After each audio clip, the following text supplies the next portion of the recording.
नमस्कार मित्रांनो, चला आपण ग्रामरची प्रॅक्टिस करतोय गेल्या काही दिवसांपासून. दररोज आपण एक एक एक पॉइंट बघतो आहोत, राईट?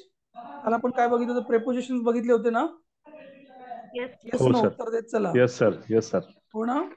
हो. आपण काल बघितलं ऑन, ओव्हर, अबव, मला वाटतं सगळं बघितलं काल आपण ना. बिनीथ, हो. अंडर, हो. बिलो, अंडरनीथ, हे सगळ्यांचे अर्थ मी सांगितले होते काल ना. हो. काही टाइमचे प्रिपोजिशन बघितले आपण, काही प्लेसचे प्रिपोजिशन बघितले.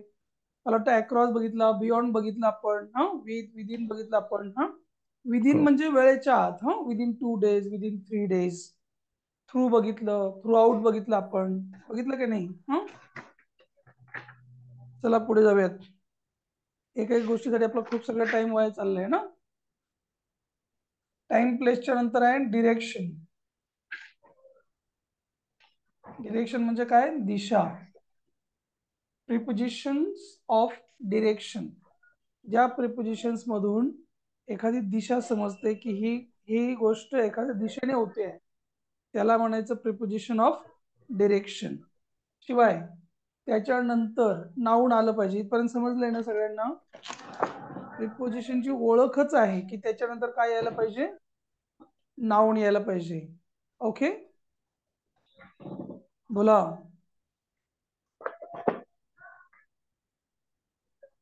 आता टू आहे, टू च्या नंतर आपण नेहमी काहीतरी कुठेतरी चाललंय असं कळतं आपल्याला, बरोबर? आय एम हो. Going to Nashik, I am going to Pune. Direction कळली का नाही? कोणत्या तरी दिशेने चाललंय म्हणून. टू च्या हो. नंतर नाव असणार, काय असणार? टू च्या नंतर नाशिकच येणार किंवा पुढेच येणार, काहीतरी असेल ना. नाशिक, होम, स्कूल, है ना, कॉलेज, ऑफिस, काही पण येणार आहे. तर आपल्याला कळलं पाहिजे की टू नंतर कोणाचं नाव येत आहे, म्हणजे त्या दिशेने प्रवास चालू आहे, है ना. सेम तसं टू सारखं दुसरं कोण असतो? टुवर्ड्स, एखाद्या दिशेने, टुवर्ड्स होम, टुवर्ड्स हिम. टुवर्ड्स म्हणजेच च्या दिशेने. आपण इन मध्ये पण एखाद्या घरामध्ये घुसत असतो वगैरे आपण कुठेतरी, इन मध्ये मध्ये असलं समजा, पण त्याच्यामधून दिशा नाही कळत. इंटू मध्ये मात्र कळतं आपल्याला दिशा ना. काल आपण इंटू बघितला होता ना, बाहेरून आतमध्ये शिरणं, आठवतंय का काल? Yes sir. हा. Into pocket, into water, into milk. We are mixing something into the milk. कोणत्या तरी गोष्टीमध्ये कोणतीतरी गोष्ट जाते इकडून बाहेरून. जेव्हा दिशा दर्शवणारा शब्द असतो तेव्हा आपल्याला कळलं पाहिजे की हा डिरेक्शनचं प्रिपोजिशन आहे. समजलं का? I am walking along the road. तुम्ही ऐकलंय कधी असं, along the road? Along the road म्हणजे हा रस्ता आहे आणि मी या रस्त्याच्या बाजूबाजूने चाललोय असं इकडे. रस्ता पण तिकडेच चालला, मी पण तिकडेच चाललो, त्याला म्हटलं जातं अलॉंग. समजलं का? हे लक्षात ठेवा पॉइंट्स. अलॉंग द रोड म्हणजे ही पण काय झाली? डिरेक्शन झाली. टू म्हणजे एखाद्या दिशेकडे मी चाललो, ते पण काय झालं? डिरेक्शन झालं. इंटू म्हणजे कशात तरी पडलं वरतून इकडून तिकडून, ते पण काय सर, झालं? मोस्ट ऑफ केसेस मध्ये along with the teacher, along with the person असं येतं ना. कधी कधी अलॉंग विथ म्हणजे एखाद्या सोबत आपण एखाद्या ठिकाणी अलॉंग. जात हा. असतो, हा. हा. ठीक आहे. हा. जेव्हा आपण अलॉंग विथ वापरतो त्यावेळेला एक लांबचा रस्ता आपण कुणाच्या तरी सोबत जात असतो म्हणून वापरतो, ठीक आहे. ओके. ओके. विथचा अर्थ काय आहे? सोबत ना. हो. हो. लॉंग म्हणजे काय? दूर. ए लॉंग, त्याला पॅरलल दूर चालले तुम्ही. ओके. ओव्हर पण मी त्या दिवशी सांगितलं होतं काल परवा, मला वाटतं. ओव्हर वरतून एखादी गोष्ट जाते पण तिला स्पीड असतं, सांगितलं हो. होतं ना. हो. Over speed. हा. ओव्हर आवर हेड्स, आमच्या डोक्याच्या वरतून एखादी गोष्ट गेली आहे, डायरेक्ट अशी स्पीडने जाते. अलॉंग पॅरलल जाते. इंटू कशामध्ये तरी जातं, टुवर्ड्स कोणत्या दिशेने जातं, टू पण कोणत्या तरी दिशेने जातं. काल आपण थ्रू बघितला होता मला वाटतं ना, च्या मधून हो. आपण पुढे पुढे जातो ना. हो. थ्रू वॉटर, हो सर. थ्रू सुद्धा चालून जाईल ह्याला, हे पण दिशा सांगतं. थ्रू द फ्लड म्हणजे पुरामधून रस्ता काढला, है ना. Through the flood. फ्लड म्हणजे पूर, माहिती आहे का तुम्हाला हे फ्लड? हो हो सर. थ्रू द फ्लड म्हणजे पुराच्या मधून चालला, असं पूर कापत कापत चालला ना पुढे, राईट ना? हो हो कधी कधी टेकडीवर वगैरे चढायचं, अप टू द हिल आहे ना, up the hill. Up the hill म्हणजे अप म्हणजे पण मी मग काल परवा सांगितलं तुम्हाला वर सांगताना, अप म्हणजे वर वर वर वर, त्याला पण स्पीड असतं. डाऊनला पण डाऊन डाऊन डाऊन डाऊन. आठवतंय का तुम्हाला हे? हो सर. हे पण तुम्ही ना डिरेक्शनचे घेऊ शकता प्रिपोजिशन. हा, हो अप द हिल तुम्हाला उदाहरण पाहिजे असेल तर घेऊ शकता. हे डाऊन, डाऊन द हिल म्हणजे वरतून खाली. हा, लक्षात घ्या.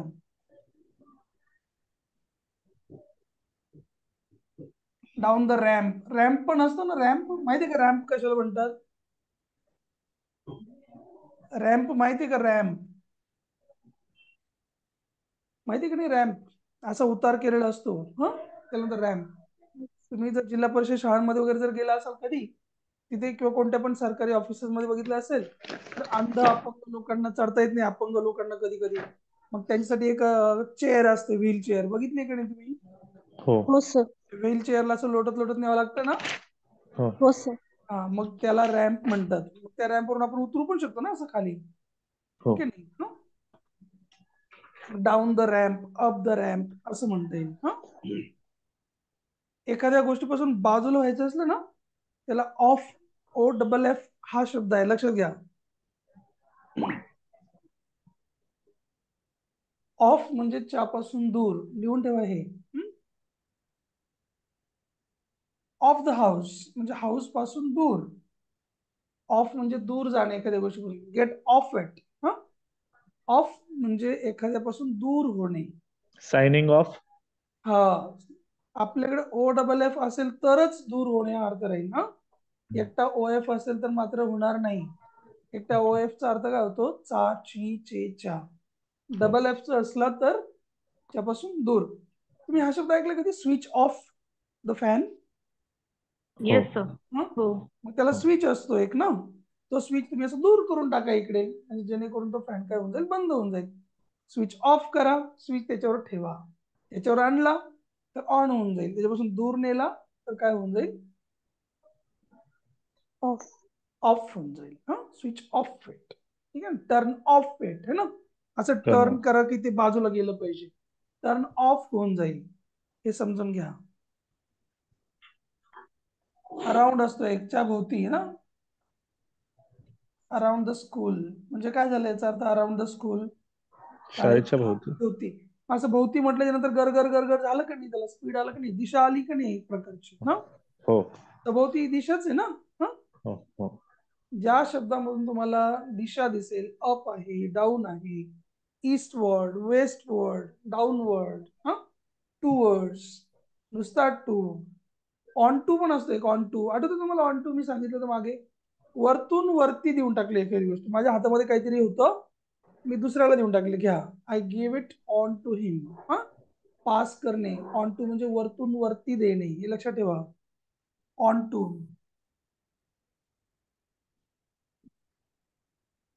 हे पण तुम्हाला डिरेक्शनचं सांगू शकेल. हा, प्रिपोजिशन. तुम्हाला एखादी दिशा वगैरे सापडत असेल तर सांगा मला. अक्रॉसला पण तुम्ही दिशादर्शक म्हणू शकता, ते पण क्रॉस करता ना कशाला तरी, है ना.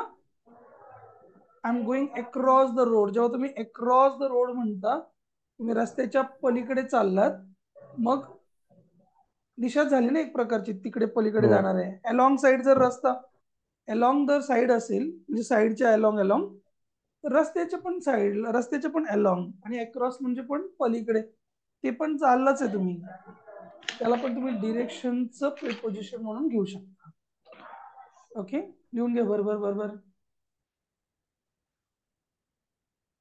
लिहून झालं सांगा मला. हो सर. डन. हो खुश आहेत? हो सर.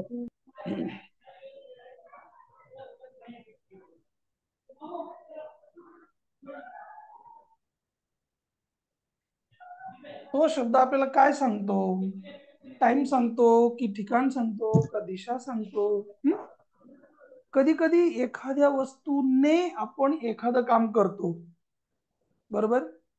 हो समजा मी या पेनने लिहितो, हो. चाकूने आपण एखादी गोष्ट कट करतो है ना, हम्म, हम्म. आपण त्याला टूल म्हणून वापरतो ना, वापरतो का नाही? टूल म्हणजे काय? साहित्य, साधन. साधन ना, त्या हो गोष्टी इन्स्ट्रुमेंटल आपण त्याचं टूल म्हणून वापरतो. मग ते पण एक प्रिपोजिशन असू शकते, ज्याला आपण बाय वगैरे म्हणतो की नाही. With, I am writing with this pen है ना, विथ हो विथ विथ लेफ्ट हँड. ने ज्याला म्हणतो ना आपण, ने मार्फत बाय, हा, त्याला म्हणायचं कोणतं प्रिपोजिशन होईल ते? मग ब- इन्स्ट्रुमेंट किंवा एजंट पण म्हणतात त्याला. हा, preposition of agent, preposition of agent, instrument, tool. घेऊन टाका, सोपं आहे ते, लगेच कळलं. इन्स्ट्रुमेंट कशाला म्हणतात, एजंट म्हणजे कोणाच्या तरी मार्फत करतो ना. एजंट हो माहिती आहे ना तुम्हाला, बंगले वगैरे लोक घेतात, रो हाऊस वगैरे, हा, एजंट लोकांकडून घेतात ना. हो काय करतो एजंट? कमिशन घेतो ना मध्ये. बिलकुल. येस, तो त्यांच्यामध्ये काहीतरी संबंध प्रस्थापित करतो. मालकाला म्हणतो चल 1 महिन्याचं भाडं तू दे, कस्टमरला म्हणतो चल तू दे 1 महिन्याचं भाडं, तुला मी बरोबर भाड्याने खोली मिळवून देतो ना, रेंटल हाऊस. तसंच आहे याचं पण एजंटचं काम. बाय घेऊन टाका, विथ घेऊन टाका. It was done by the company, right. By the company, by the shopkeeper, by च्या मार्फत है ना, च्या कडून. And I'm writing with this pen, with this pen, पेनने लिहू शकता. आपण लॉक उघडायचं असलं तर आपण कशाने उघडतो? बोला. कीज. चावीने ना, म्हणतो की नाही आपण, open this lock, open the lock with this key है ना, या चावीने उघड बाबा. विथ, हात धुवायचे असले तर कशाने धुतो तुम्ही? पाण्याने धुतो ना आपण, हँड वॉश. मग वॉश युअर हँड्स विथ काय? काय होतं? सॅनिटर होतं ना, काय होतं ते? सॅनिटायझर. सॅनिटायझर. फार फेमस झालं होतं ना. येस. होतं की नाही तुमच्या घरी सॅनिटायझरच्या बाटल्याच्या बाटल्या? हा? हो सर. काही काही जणांच्या घरी तर कॅन होते मला वाटतं ना सॅनिटायझरच्या, की नाही? Yes sir. सॅनिटायझरच्या खूप सगळ्या बाटल्या असायच्या, ते निळ्या निळ्या कलरचे होते ना, खूप लोकांनी आणून ठेवले होते. पण त्याचा मला वाटतं काही लोकांच्या हाताला पण त्रास झाला होता ना त्याच्याने, का नाही? हा, हा सर, झालं होतं. खूप त्रास व्हायचा त्याच्याने. घेऊन टाका. विथ असेल, बाय असेल, च्या संगतीने, च्याने, टिंबची मदत घेऊन, असं जेव्हा होईल तेव्हा त्याला म्हणायचं काय? प्रिपोजिशन ऑफ इन्स्ट्रुमेंट किंवा preposition of agent. With, by, हे दोन शब्द नोट करून घ्या. My brother is playing on the garden with toys.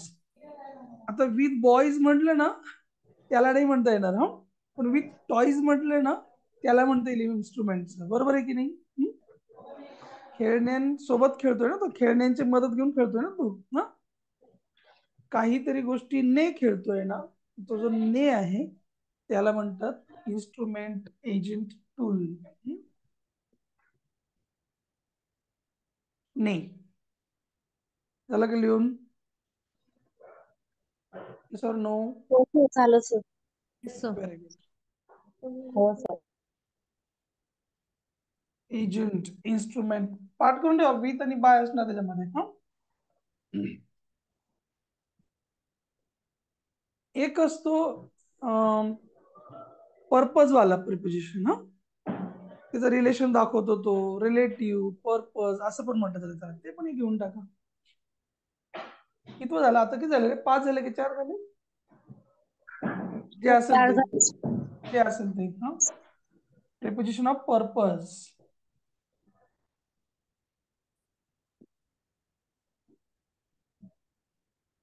Purpose, relation. Relation म्हणून काय समजतं आपल्याला? या दोघांचा संबंध आहे, समजतं की नाही असं ना? याचा त्याच्याशी काय आहे? संबंध आहे, कनेक्शन आहे, मालकी आहे. पर्पज, रिलेशन, कनेक्शन, त्याची मालकी, बिलॉंगिंगनेस. हे जिथे पण तुम्हाला दिसेल ना, त्याला म्हणायचं प्रिपोजिशन ऑफ पर्पज. हा, आणि सोपा शब्द त्याच्यात लक्ष द्या, ऑफ. जेव्हा आपण ऑफ म्हणतो तेव्हा एखादी गोष्ट कुणाची तरी असते, बरोबर की नाही? Yes or no? हो सर. तुला गेट ऑफ आवर स्कूल असं म्हणतो ना आपण, स्कूलचं गेट म्हणतो की नाही? मग त्या गेटवर मालकी कोणाची झाली? बोला, स्कूलची झाली की नाही? हा, हो. हे बघा, कव्हर ऑफ द बुक. इथे प्रेपोजिशन कोणतं? ऑफ आहे ना. ह्या बुक च कव्हर, हे कळलं का तुम्हाला? हो. असा जो च सांगणारा शब्द आहे ना, त्याला म्हणायचं प्रेपोजिशन ऑफ रिलेशन, कनेक्शन. हा, अजून 2-4 सांगा बरं, कोणाचं काय ते.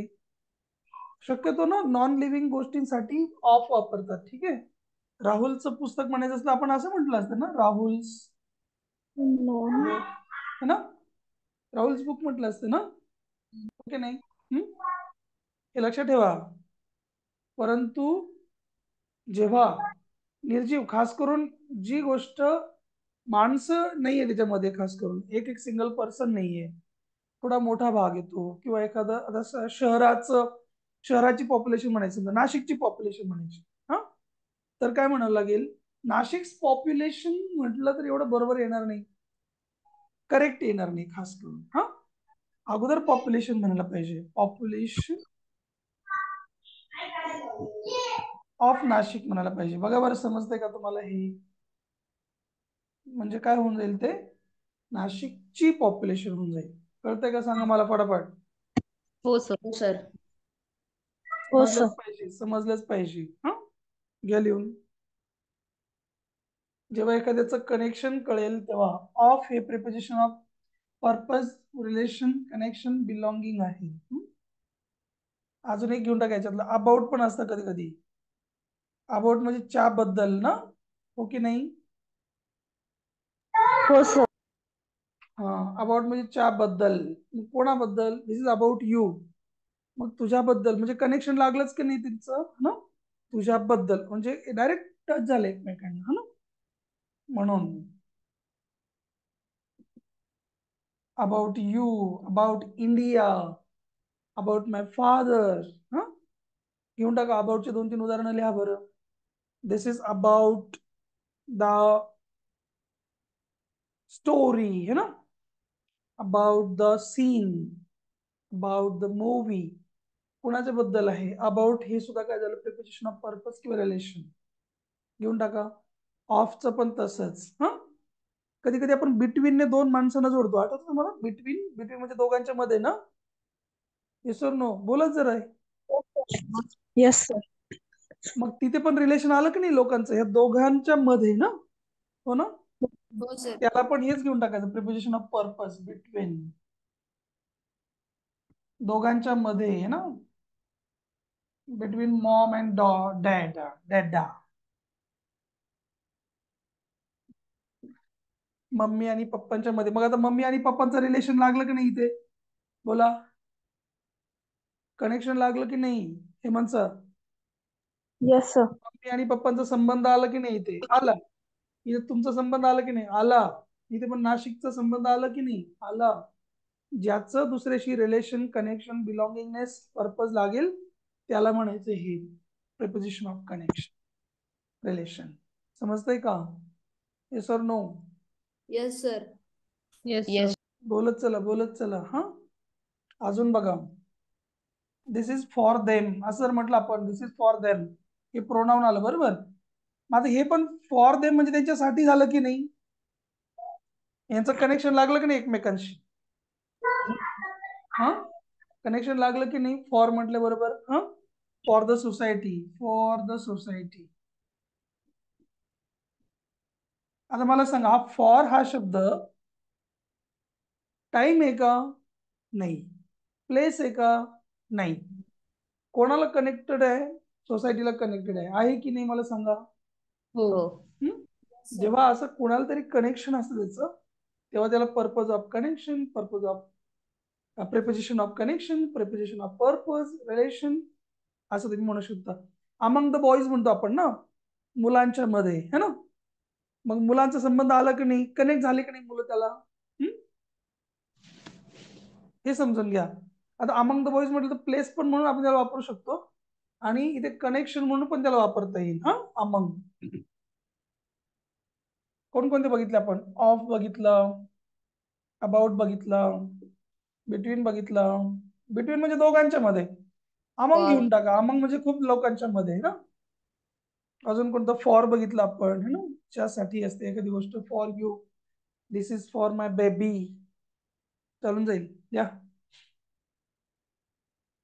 अमंगच्या 2-3 लिहा. Among boys, among girls, among the people है ना, सगळ्या लोकांसाठी देऊन टाकलं हे. फक्त आपल्याला काय झालं पाहिजे, दोघांचं कनेक्शन लागलं पाहिजे.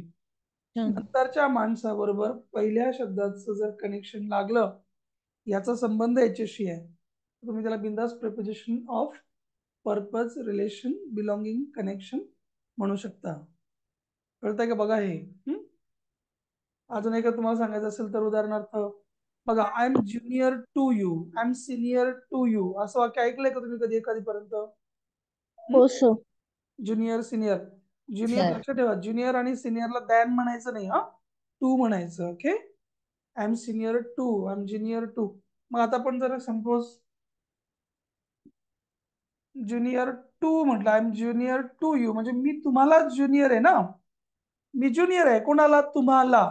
मग आता इथे कनेक्शन लागलं की नाही तुमचं त्याच्याशी?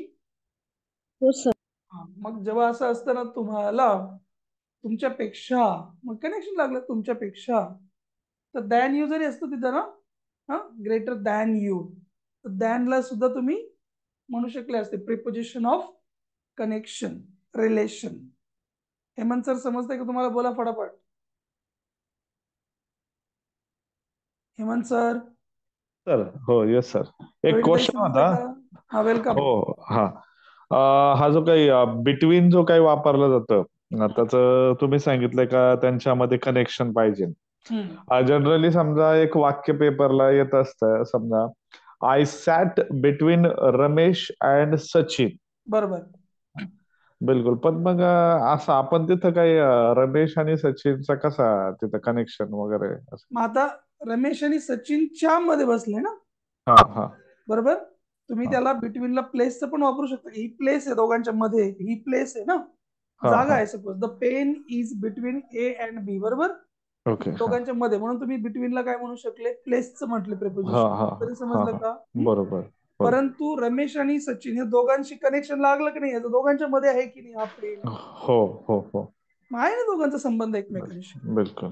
फक्त संबंध चेकआउट करा, याच्याशी याचा संबंध आहे का बघा. शी इज मोर ब्युटिफुल दॅन मी, हा, ती माझ्यापेक्षा खूप जास्त सुंदर आहे. मग दॅन मी म्हटल्यावर माझ्यापेक्षा सुंदर झाली की नाही ती? हो माझा संबंध आहे की नाही तिथे? हो. Relation sir. समजून घ्या. हा, येस सर, येस मग सर. हे जे शब्द आहे ना, अबाउट मी, आता बघा, this is all about our freedom, आपल्या स्वातंत्र्याबद्दल आहे. मग बद्दलचं त्यांचं कनेक्शन लागलं की नाही स्वातंत्र्या बरोबर, हो बद्दल या शब्दाचं. हो बघा, I am giving it to you, मी तुला देतो. मग तुझं कनेक्शन लागलं की नाही टू बरोबर? सांगा. हो. जेव्हा एखाद्या माणसाचं, एखाद्या वस्तूचं कनेक्शन सांगतो आपण एखाद्या बरोबर, ती गोष्ट कनेक्टेड आहेत किंवा त्याची आहे ती गोष्ट, बिलॉंगिंगनेस वगैरे सांगतो आपण, त्यावेळेला त्याला म्हटलं जातं प्रिपोजिशन ऑफ पर्पज किंवा रिलेशन किंवा बिलॉंगिंग. त्याच्यातून तुम्हाला काय अर्थ कळला त्याच्यावर डिपेंड आहे. ठीक आहे. हो आता समजा this is the leg of the table, leg of the chair असतं बरं का, चेअर्स लेग नसतं. आता म्हणजे खुर्चीचा पाय, बरोबर आहे की नाही हे? हा, हो. मला खुर्चीचा पाय म्हटलं, खुर्चीचं कनेक्शन लागलं की नाही ह्या शब्दाबरोबर? हो खुर्ची हो. कनेक्टेड झाली की नाही झाली मला सांगा. हा. अशा प्रकारे हे जे ऑफ आहे, दिस इज फॉर माय मदर. चला, दिस इज फॉर माय मदर. आता हे बघा बरं, समजतंय का? आता तुम्ही याला टाइम म्हणणार का? हा टाइम आहे का? मदर नाही सांगा, टाइम आहे का? नाही ना. नाही. प्लेस आहे का? नाही ना. नाही नाही डिरेक्शन आहे का? नाही नाही ना. अजून काय नाही. होतं? टाइम होतं, प्लेस होतं, डिरेक्शन होतं. अजून काय सांगितलं मी? बरोबर, काय काय सांगितलं? तिनं सांगितलं ना आपण, टाइम, प्लेस, डिरेक्शन, है ना? आणि आता आपण बघतो चौथं काय टू घेतलं रे? सांग. To agent. हा, एजंट इन्स्ट्रुमेंट ना, विथ बाय. मग तसं काय का? मम्मीच्या मार्फत एखादी गोष्ट घडते का? मला सांगा बरं. हं? नाही ना. मम्मीच्या मदतीने एखादी गोष्ट करताय का तुम्ही? नाही नाही ना. नाही. हं? नाही हे लक्षात ठेवा, जर मम्मीची मदत घेऊन जर तुम्ही करू शकले असते, त्याला पण विथला तुम्ही इन्स्ट्रुमेंट म्हटले असते. पण इथं मम्मीसाठी ना, मम्मीचं हो कनेक्शन लागलं की नाही याच्याबरोबर? हो हो सर. मग त्या फॉरला काय म्हणायचं? प्रिपोजिशन ऑफ बिलॉंगिंग किंवा कनेक्शन किंवा रिलेशन किंवा पर्पज. क्लिअर आहे? हो पॉइंट क्लिअर करा. जर पॉइंट क्लिअर झाला तरच मजा आहे. हो सर. माणसाचं कनेक्शन जेव्हा त्याला लागेल तेव्हा त्याला म्हणायचं, नाहीतर म्हणायचं नाही. हा, पुसू का? हो हो सर.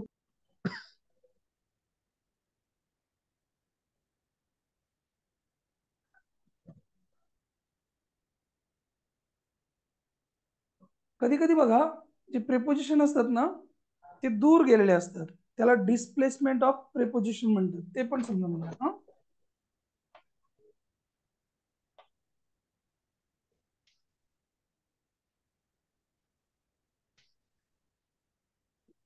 डिस्प्लेसमेंट कधी कधी आपल्याला विचारतात पेपरमध्ये, ओळखा याच्यामध्ये कुठे डिस्प्लेस झालंय. डिस्प्लेसचा अर्थ कळतो का तुम्हाला? डिस्प्लेस बोला. हो. काय डिस्प्लेसचा अर्थ? डिस्प्लेस म्हणजे एका प्लेस पासून दूर जाणं. ओके, हो. लिहा तिथे वाटलं. डिस्प्लेसमेंट म्हणजे डिस्प्लेसमेंट ज्या ठिकाणी पाहिजे होतं तिथून दूर जाणे. हा, बघा आता हा शब्द असं होतं वाटतं की हा एक प्रश्न बघा. हा, what are you searching for? आता हा जो आहे ना, फॉर, हा ऍक्च्युली इकडे पाहिजे होता. For what are you searching. Preposition कुठे पाहिजे? डब्ल्यू शब्दाच्या अलीकडे. परत त्यांनी कुठे टाकलं? नेऊन शेवटी. कळतं का मी काय सांगतो ते? हा, बघा, which room you are living in. आता इथे इन हा कुठे पाहिजे होता? इकडे पाहिजे होता. समजतंय का? हे in which room are you living असं पाहिजे होतं की नाही? हो सर. हा, बघा, what are you talking about असं ऐकलंय का तुम्ही आजपर्यंत? बोला फटाफट फटाफट. येस सर, ऐकलंय. What are you talking about. Actually ते कसं पाहिजे होतं? हा अबाउट कुठे पाहिजे होता? इकडे पाहिजे होता, स्टार्टला. मग काय झालं असतं ते? About what are you talking. म्हणजे जे प्रिपोजिशन डब्ल्यू शब्दाच्या अगोदर पाहिजे होतं ते तिथे न येता कुठे गेलं? बोला, कुठे गेलं? लास्ट. लास्टला गेलं. असं जेव्हा झालेलं असेल तेव्हा त्याला म्हणायचं डिस्प्लेसमेंट ऑफ ए प्रिपोजिशन. कळलं नाही कळलं? हो सर. लिहून येस घ्या सर. पॉइंट, लिहून घ्या, लिहून घ्या. कधी कधी विचारतात आपल्याला, एखादं वाक्य टाकतात, ओळखा म्हणतात कुठे डिस्प्लेस झालंय ते प्रिपोजिशन. फक्त एवढं बघायचं, एक नंबरला असल्याशिवाय त्याच्याऐवजी शेवट नंबरला कोण गेलं त्याला म्हणायचं डिस्प्लेसमेंट. हा, प्रिपोजिशनची.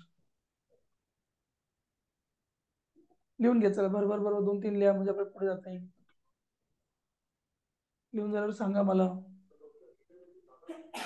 सर हे सुरुवातीला असेल तरी बरोबर आहे म्हणजे. हा, नाही, असं कधी बोलताना ऐकलेलं नाही ना कोणाला, म्हणून विचार.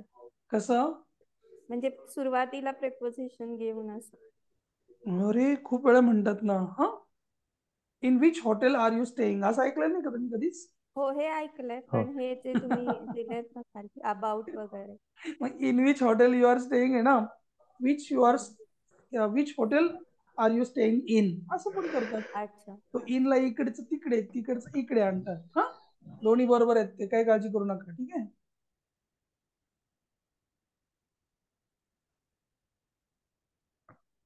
झालं का लिहून सांगा मला. Yes sir. झालं सर. झालं. हो हो. कुसुम गेला. हो sir.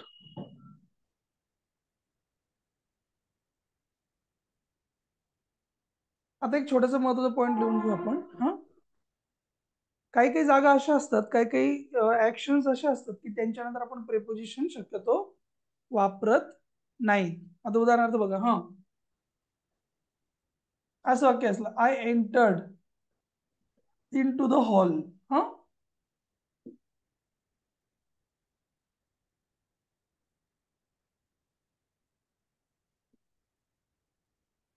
I entered in to the hall असं वाक्य आहे आपल्याला, खास करून कुठे हे स्पॉट द एरर साठी असतं. हा, आता एंटर्डच्या नंतर इंटू नसतो वापरायचा, एंटर्ड मध्येच इंटू इनबिल्ट आहे. तुम्हाला समजतंय का मी काय म्हणतोय ते? हो. हो असे काही क्रियापद आहेत की ज्यांच्या नंतर तुम्हाला आणखी प्रिपोजिशन वापरण्याची गरज नाहीये, त्याच्यामध्येच ते क्रियापद, ते प्रिपोजिशन इनबिल्ट असतं. कळलं मी काय म्हणतोय ते? ऑर द एररच्या प्रश्नात किंवा आणखी कुठेतरी हे असं आपल्या विचारत असतात. मग असे 2-4 क्रियापद लिहून घ्या ज्यांच्यामध्ये प्रिपोजिशन टाकण्याची गरज नसते. त्या ऍक्शन नंतर प्रिपोजिशन टाकू नये असं लिहा पुढे. लिहिलं की सांगा मला. अवधूत लिहितोय ना बाळा?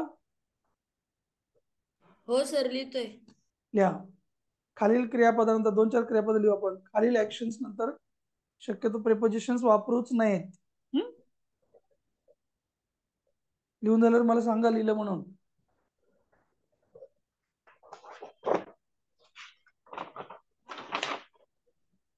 डन.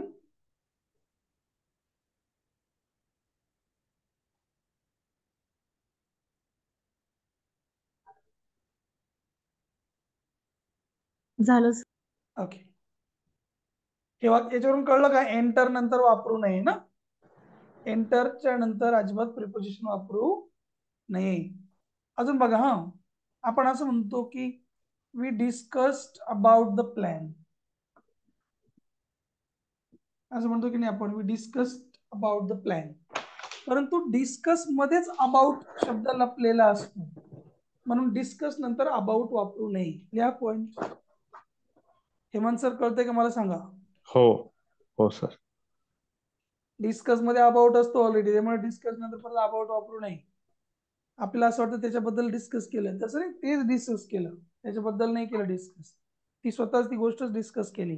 हा,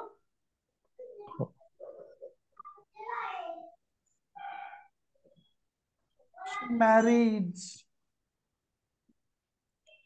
विथ गणेश, ती गणेश बरोबर लग्न करते असं आपण म्हणतो. हा, परंतु मॅरी मध्येच कोणाबरोबर लग्न केलं ते पण इन्क्लूड आहे, त्यामुळे परत विथ लिहिण्याची गरज नाही. राईट डाऊन करा ह्या गोष्टी. पेपरला लिहिलं तर लक्षात ठेवा. चुकीचं नाही ना? काय म्हणताय? लिहिलं समजा अबाउट विथ तर चुकीचं नाही, फक्त गरज नाही असं आहे का त्याचं?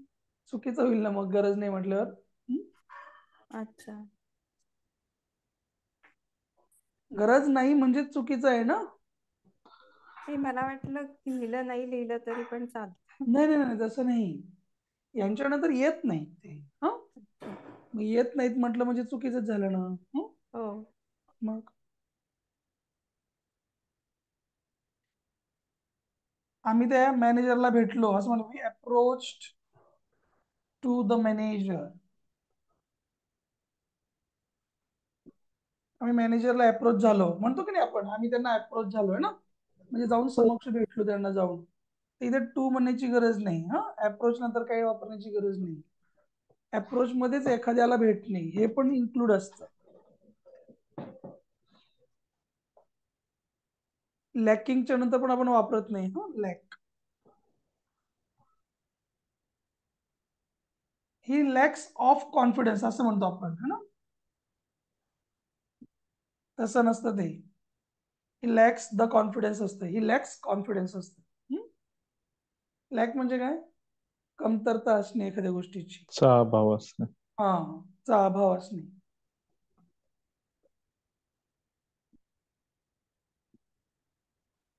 शी रिझेम्बल्स लाईक हर फादर. आता फादर जाऊ द्या, हे लाईक काही हे नाही आहे. लाईक म्हणजे च्या सारखा ना, हे पण येऊन जाईल प्रिपोजिशन अशा वेळेला. इथं पण काही टाकायची गरज नाही. रिझेम्बल आणि ते च्या सारखं एकच झालं. रिझेम्बल म्हणजे लाईक, इथे टू सुद्धा टाकायची गरज नाही, काहीच नका टाकू इथे. रिझेम्बल म्हणजे च्या सारखा दिसणे. काही काही लोक काय करतात, शी रिझेम्बल्स लाईक हर फादर म्हणतात, ते पण रॉंग आहे. शी रिझेम्बल्स टू हर फादर म्हणतात, ते पण रॉंग आहे. रिझेम्बल्स नंतर काहीही लिहायचं नाही. पॉइंट नोट आउट करा, हे मी पुसणार आहे लगेचच.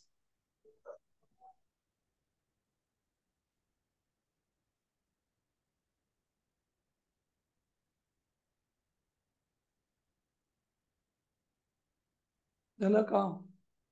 Yes sir. Now I am describing about it. आता मी याच्याबद्दल डिस्क्राईब करतो असं म्हणतात. हे अबाउट वापरतात डिस्क्राईबच्या नंतर, काय नाही वापरायचं, डिस्क्राईबच राहू द्यायचं. दिस बुक comprises of 150 पेजेस असं म्हणतात. कंप्राइजच्या नंतर काय नाही वापरायचं, हे ऑफ इफ काय वापरायचं नाही, कंप्राइज मध्येच ऑफ इफ. हे असं चार चार थोडं थोडं माहित असलं ना आपल्याला, मग चुकणार नाही आपलं ना कधी. किमान आपल्या कानावर तरी गेली पाहिजे गोष्ट, हो की नाही? Yes or no? Yes sir.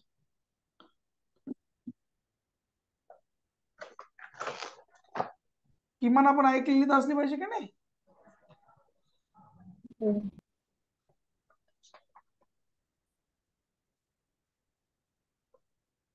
The police is investigating. Investigate म्हणजे काय बरं? चौकशी करणे. Into it. इन्व्हेस्टिगेटिंग नंतर लोक इनटू, फॉर असं म्हणतात. कधी कधी फॉर म्हणतात, हे काही म्हणायचं नाही. Investigating it.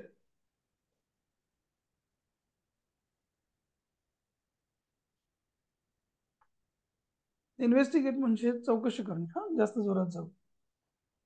सीआयडीचा लॉंग फॉर्म काय, कोण सांगतं मला? Crime investigation department. Yes sir, त्यामध्ये इन्व्हेस्टिगेशन आलं का नाही? हो मला वाटतं शुद्ध मराठीमध्ये त्याला गुन्हे अन्वेषण विभाग असं म्हणतात ना. हो.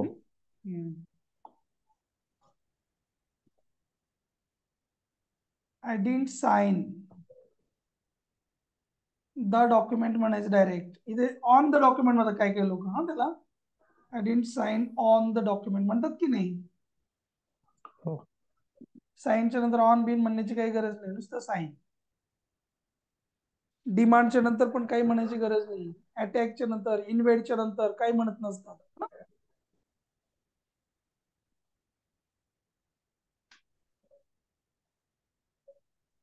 पाकिस्तान अटॅक्ट, ऑन इंडिया नसतो. फक्त अटॅक्ट इंडिया असतं. समजलं का नाही समजलं? पॉइंट परत कोणी सांगणार नाही, व्यवस्थित समजून घ्या हे. सर हा ऑन टाइम आणि इन टाइम मध्ये काय आहे नेमका फरक? ऑन टाइम म्हणजे वेळेवर, म्हणजे एक्झॅक्ट टाइमवर. इन टाइम म्हणजे वेळेच्या आत, थोडासा 1-2 सेकंद बाकी राहून. ओके. ओके. 12 वाजता सांगितलं, 12लाच आलं बरोबर. I came correct on time. I came in time म्हणजे अजून टाइम पूर्ण झालेला नाही आहे ना, थोडं बाकी आहे, 1-2 मिनिट. लिहून घ्या चला, बरोबर लिहा.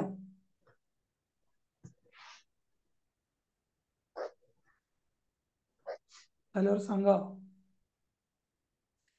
झालं सर. शाबास. श्रद्धा, प्रतीक्षा, रोहिणीताई, अवधूत, झालं. सांगा मला. हेमंता. हो हो सर सर, झालंय. झालं सर.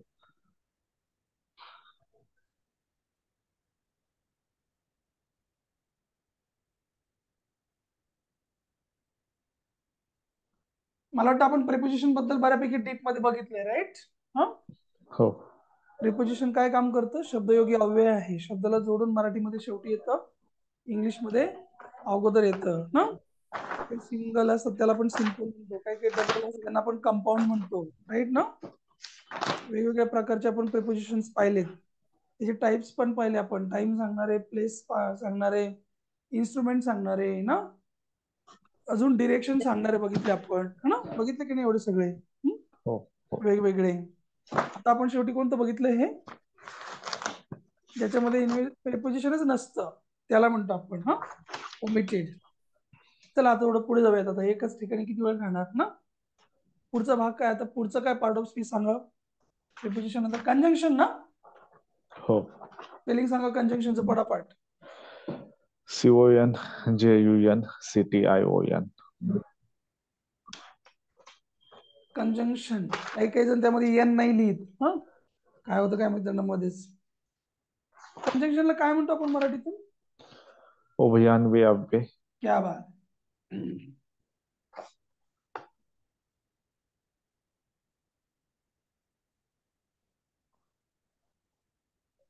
उभय म्हणजे किती?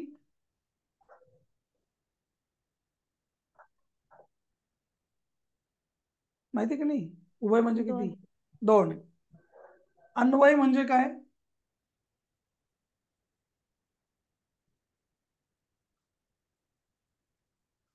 बोला. अन्वय म्हणजे जोडणे. उभय म्हणजे 2, अन्वय म्हणजे जोडणे.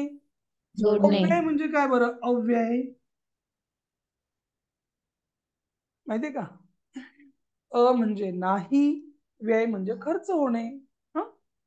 इथे खर्च होणे म्हणायचं, इथे काही पैसे खर्च करायचे नाही आपल्याला. ज्याच्यात बदल होत नाही त्याला म्हणतात अव्यय. जे स्थिर राहतं, ठीक आहे ना, त्याला काही इकडे तिकडे काही होत नाही. उभयान्वय अव्यय, दोघांना जोडणारे जे आहेत त्यांना आपण काय म्हणतो? कंजंक्शन्स म्हणतो की नाही? हो. चला मग किती प्रकारे दोघांना जोडलं जातं सांगा पटापट. कोणकोणते माहिती आहे तुम्हाला इंग्लिश मधले कंजंक्शन्स? माहिती आहे का तुम्हाला कंजंक्शन्स? और अँड ऑर. And or. बोला, चला ऐकू दे मला काय काय. And, or, but, yet, still, nevertheless. बरोबर. भरपूर वेगवेगळ्या प्रकारचे असतात, परंतु काही काही कंजंक्शन जे असतात ना ते 2 वाक्यांचं भलं करतात, म्हणजे दोघांना ऍड करतात. आणि काही काही कंजंक्शन काय करतात? दोघांना मायनस करतात. ठीक आहे. म्हणजे त्याचा अर्थ जो होता तो वाढवण्याच्या ऐवजी कमी करून टाकतात. ठीक आहे ना. काही काही ऍड करतात, काही काही मायनस करतात, काही काही वाक्याचा अर्थ अर्धवट करतात, काही काही जोडी जोडीने येतात. 2-4 प्रकारचे असतात. चला बघूत आपण. सगळ्यात पहिल्यांदा कोणता मग? Coordinating conjunctions. कोऑर्डिनेट म्हणजे काय? जे दोघांना कोऑर्डिनेट करतात, म्हणजे समन्वय करतात दोघांचा. ठीक आहे. पहिला प्रकार कोऑर्डिनेटिंग कंजंक्शन्स.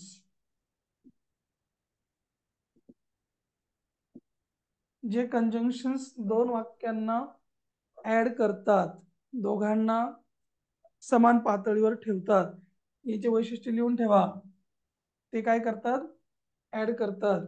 अजून काय करतात? ते वाक्यांना कंपाऊंड बनवतात. अजून काय करतात? दोन्ही वाक्यांचा अर्थ शिल्लक ठेवतात. कीप द मिनिंग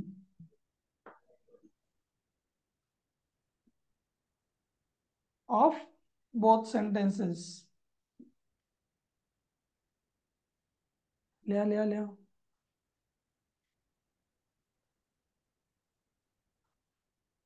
कशा कशाला जोडतात कंजंक्शन्स सांगा. 2 वाक्यांना. फक्त वाक्यांना जोडतात का?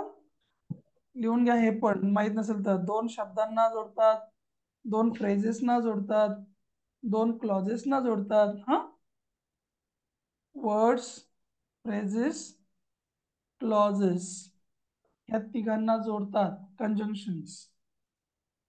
लिहून ठेवा. Conjunctions connect to words, to phrases, to clauses.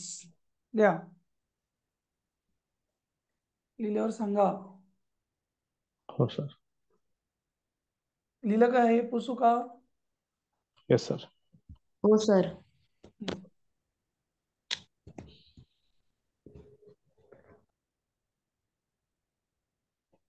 कोणकोणते आहेत मग कोऑर्डिनेटिंग कंजंक्शन्स?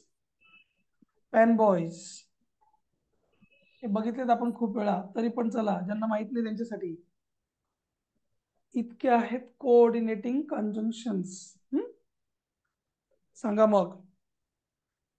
याचा लॉंग फॉर्म सांगा फॅन बॉयजचा. एफ म्हणजे कोण? बोला. नाही ऐकलं कधी आजपर्यंत? ऐकलेलं आहे, पण एफ म्हणजे फॉर म्हणायचा. ओके. यस फॉरच सर. म्हणायचं ना. बिलकुल बिलकुल. हो. पण हे लक्षात ठेवा, एक नवीन गोष्ट सांगतो मी. हा बिकॉज सारखा आहे. बिकॉज. पण त्याला बिकॉजने फॉरच म्हणतात. ठीक आहे. याचा अर्थ बिकॉज सारखा होतो, परंतु त्याला फॉरच म्हणतात. जर तुम्ही बिकॉज म्हणायला घेतला तर तो कोऑर्डिनेटर राहत नाही, तो सबऑर्डिनेटर होतो. हा, हे लक्षात ठेवा मी काय म्हणतो. समजतंय काय मन सर? हो. सांगा चला. ए ला काय म्हणतो आपण? अँड. एन ला काय म्हणता? नायदर. नाही, नॉर. नॉर कशाला नाहीदर? नॉर. बटला काय म्हणता? बोला. बी ला बट. मी सांगून टाकला अगोदर यार, काय ओके. ओ ला काय म्हणता? और. बोला बोला, जे जे माहित असेल ते सांगा. येट. ला काय म्हणता? येट. आणि येस ला काय म्हणता? सो. सो. समजलं का नाही समजलं? Yes sir. फॉर म्हणजे बिकॉज. परंतु जर बिकॉज म्हटलं तर ते कोऑर्डिनेटर राहणार नाही. फॉर म्हटलं अर्थ तोच, मग मात्र कोऑर्डिनेटर राहील. ह्या अँडचा एक भाव आहे अजून, ऍज वेल ऍज. माहितीये की नाही? हो. तो पण घेऊन टाका, ऍज वेल ऍज.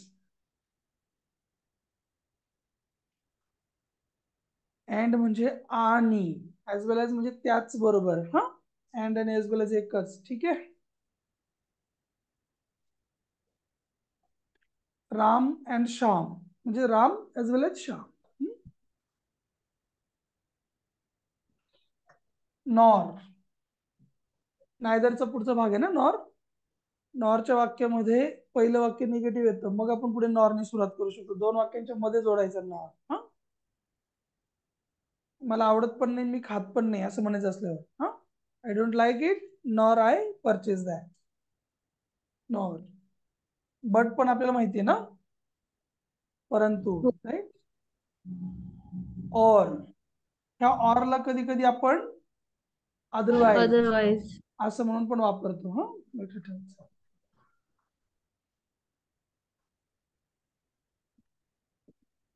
परंतु जेव्हा तुम्ही ऑरच वापराल तेव्हा तो कोऑर्डिनेटर होईल. लक्षात ठेवा. हे येट म्हणजे तथापि आहे ना, तरी पण. सोला काय काय शब्द मला सांगा? हेन्स, देअरफोर आहेत की नाही? That's why.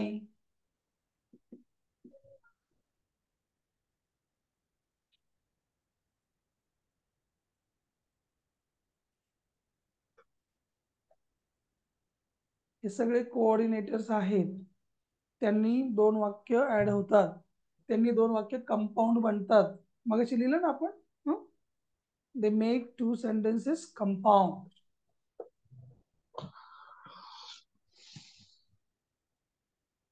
झालं का नाही झालं? हो सर. Yes sir. चला एखादं वाक्य घ्यायचं. एफ चं वाक्य चला सांगा. त्याला पुसू का?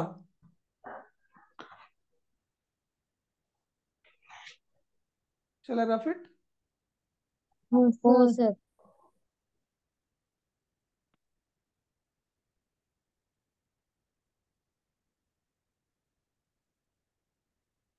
एकेकाचं एक एक वाक्य घेऊ हा, म्हणजे कळेल. I come here for you are my friend. आता नीट समजून घ्या, इथे 2 मिनिटं समजून घ्या. हे जर वाक्य इथं थांबलं असतं, I come here for you, तर ह्याला आपण कंजक्शन म्हटलं असतं का? बोला. नाही सर. नाही. याचा अर्थ काय झाला असता? तुझ्यासाठी येतो असं झालं असतं ना. हा यस सर. मग प्रिपोजिशन ऑफ कोणतं झालं असतं? कनेक्शन झालं असतं ना. आता आपण बघितलं रिलेशन वालं. हो. हो. हो. हे तसं नाहीये आता. का बरं नाहीये? याच्या अलीकडे कॉमा आहे आणि हे सगळं दुसरं नवीन एक वाक्य सुरू होत आहे. हेमंत सर, या गोष्टी क्लिअर समजून घ्या. फॉरच्या नंतर एक पूर्ण वाक्य असतं, पूर्ण क्लॉज असतो. हो. तेव्हा फॉर कोऑर्डिनेटर असतो. याचा अर्थ होतो कारण. बऱ्याच लोकांना माहित नाही फॉरचा एक अर्थ कारण असा पण होतो म्हणून. नाही माहिती आहे ना बऱ्याच लोकांना. आपण वापरत नाही ना त्याला. बरोबर. चला. He came and hugged me. तो आला आणि त्याने मला मिठी मारली. आणि मग म्हटलं माझ्या पोटाला बॉम्ब लावलेला आहे. केम ही एक ऍक्शन झाली आणि हग्ड मी एक ऍक्शन झाली. आपल्याला अँड लगेच कळतं. मला वाटतं अँडला काय अडचण नाही ना.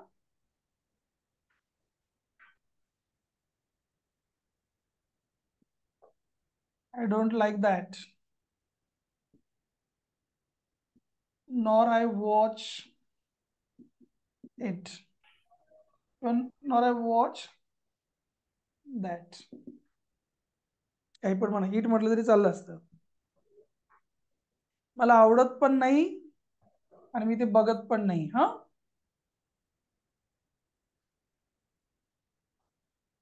ह्या नॉरचा अर्थ काय झाला? मी तेही करत नाही असं. हा, नॉर मुळे पुढे आणखी एक क्लॉज येतो. लिहून घ्या. नॉर नंतरचं वाक्य नेहमी पॉझिटिव्ह ठेवा, निगेटिव्ह नको. परंतु नॉरच्या अलीकडचं वाक्य काय असणार? नेहमी निगेटिव्ह असणार. कळतंय का रोहिणीताई? रोहिणी समजतंय का तुम्हाला? प्रतीक्षा, हो हो अवधूत, श्रद्धा. नॉरच्या नंतरचं वाक्य पॉझिटिव्ह लिहायचं. नॉरच्या अलीकडचं वाक्य मात्र नेगेटिव्ह असणार. हा,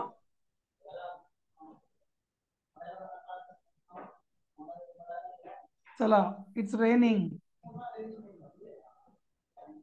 but I have to leave. Leave म्हणजे निघायला पाहिजे ना. पाऊस पडतोय पण मला निघावं लागेल ना. आय हॅव टू लीव, मला निघावं लागणार आहे.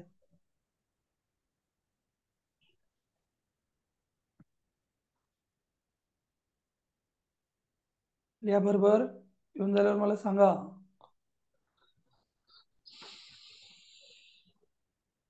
लिहिताय का नाही लिहिताय?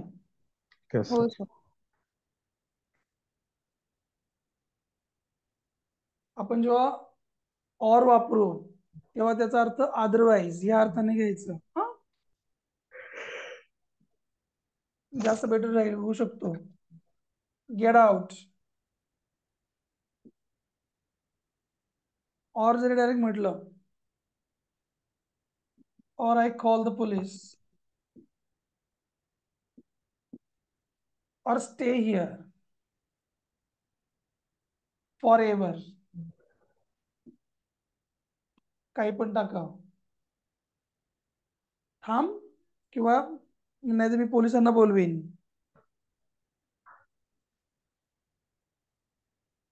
किंवा वापरलं तरी चालेल. ही विल कम और he will stay there.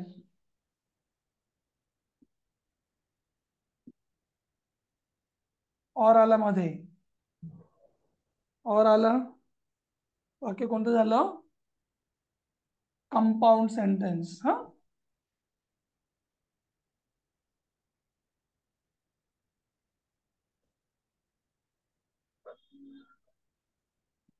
She is busy yet she came. Busy आहे तरी पण ती आली. येट म्हणजे तरी पण, तरी सुद्धा.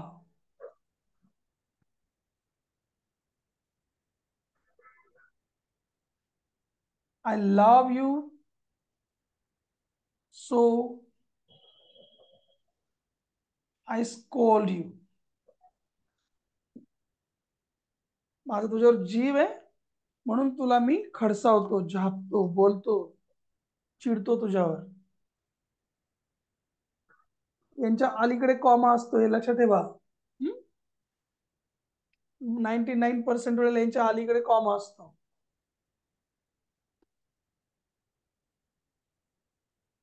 डन. हो सर. Yes sir. ते झाले फॅन बॉयज लिहून. FANBOYS. हा, यांनी काय होतं, वाक्य जोडलं जातं, कंजंक्शन म्हणून त्याचा उपयोग होतो, कोऑर्डिनेटिंग कंजंक्शन. हा, ठीक आहे. Yes or no? Yes sir. Yes sir. हे लास्ट सेंटेन्स आहे ना, तिथे जर मला तुझी काळजी वाटते असं करायचं असेल तर ते कसं येईल वाक्य? केअर फॉर म्हणायचं. मग केअर फॉर येतं का? I care for you so I scold you. हा, अच्छा, मला तेच केअर नंतर फॉर येतं का? येतं ना, का बरं नाही येणार? नाही, ते मगाशीचा पॅटर्न सांगितलं ना. अच्छा अच्छा. आणि I take care of you म्हटलं असतं काय म्हटलं असतं, मग त्याचा अर्थ काय झाला असतं? I take care of you, तुझी काळजी घेतो. काळजी घेतो. आणि काळजी वाटणं वेगळं, काळजी घेणं वेगळं. हा, ठीक आहे ना. Take care for you. ठीक आहे. ओके, चला, टाइम इज ओव्हर. आज थांबूयात, उद्याला परत कनेक्ट होऊयात. हा, yes sir. Bye. Good night good sir. Night bye. Sir.